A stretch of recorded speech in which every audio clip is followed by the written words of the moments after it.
రాగగానం, కవితా జరి, పద విన్యాసం, సేవా నిరతి అనే షడ్రుచులు తెలిస్తే నాది ఇవన్నీ ఈ రుచి చూసిన తర్వాత మీకు షడ్రుచుల్లో ఒకటి కానటువంటి సంపదనం అనేది తోస్తుంది.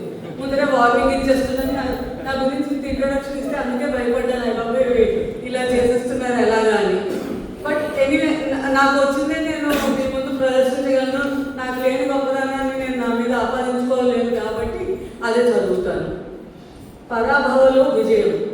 ఎన్నాళ్ళయింది 6 ఋతువులను అనుభవించి, ఎన్నేళ్ళయింది నగరాలలో సరస్సులు ధారలు ఎండిపోయి, ఎంతకాలం అయ్యింది తాగునీరు కొనడం మొదలుపెట్టి, ఎన్ని యుగాలయ్యాయి స్వచ్ఛమైన గాలిని పీల్చి, ఎన్ని తరాలయ్యాయి ఆకాశం నిర్మలంగా ఉండి.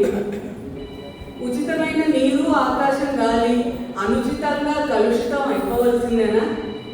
ప్రకృతికి పరాభవించి సాధించిన ఈ సంపద నిలుస్తుందా? భూకంపం, సునామీ, క్షామం ఇవన్నీ ఎవరి దురాశకు పర్యవసానాలు? రత్నగర్భను కొల్లగొడితే పెంచుకునేది మన ఆస్తి కాదు, దోచుకునేది మాత్రం ముందు తరాల ఆరోగ్యాన్ని. భూమిని గౌరవించి పంటలు పండించుదాం, మొక్కలు నాటి కాలుష్యాన్ని తగ్గిద్దాం, మన నీటి వనరులను శుభ్రంగా కాపాడుకుందాం, జీవన వైవిధ్యాన్ని పెంచి పోషిద్దాం. పరాభవ వత్సరంలో వనరులను మననిద్దాం, పరాభవ వత్సరంలో అత్యాశ దురాశలను చేయిద్దాం. ధన్యవాదాలు.